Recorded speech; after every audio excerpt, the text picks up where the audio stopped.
हरे कृष्णा।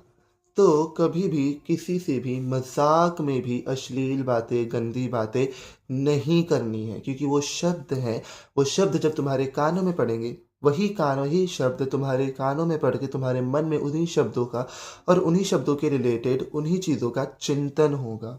और अगर आप ब्रह्मचर्य का पालन करते हो, तो ब्रह्मचर्य भी नष्ट हो सकता है। इसलिए कभी मज़ाक में भी किसी से अश्लील बातें ना करें, और आपने जो बातें की है सामने वाले से, वो गंदी बातें, उन बातों का प्रभाव उस व्यक्ति पे भी पड़ेगा और उन बातों का प्रभाव आप पर भी पड़ेगा, क्योंकि आपने बोला और सामने वाले ने सुना। फिर जिसने सुना उस पे भी प्रभाव पड़ेगा और आपने बोला तो आप पर भी प्रभाव पड़ेगा।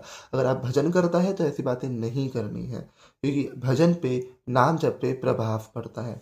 भजन कम भी हो सकता है। इसीलिए एक साधक को चाहिए कि एक पॉजिटिव एसोसिएशन में रहे, डिवोटी एसोसिएशन में रहे और हमेशा गुरु आज्ञा से चले।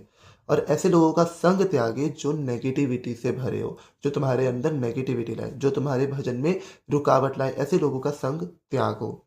इसीलिए किसी से भी मज़ाक में भी अश्लील बातें नहीं करनी, क्योंकि वो शब्द है, वो तुम्हारे मन में बार-बार चिंतन होगा उस उन शब्दों का, और फिर वो वासना जागृत करेगा, और वो फिर वही चिंतन वासना जागृत करने के बाद वही वासना क्रिया में परिवर्तित हो जाएगी। इसीलिए कभी किसी से भी अश्लील बातें मज़ाक में भी नहीं करनी है। राधे राधे।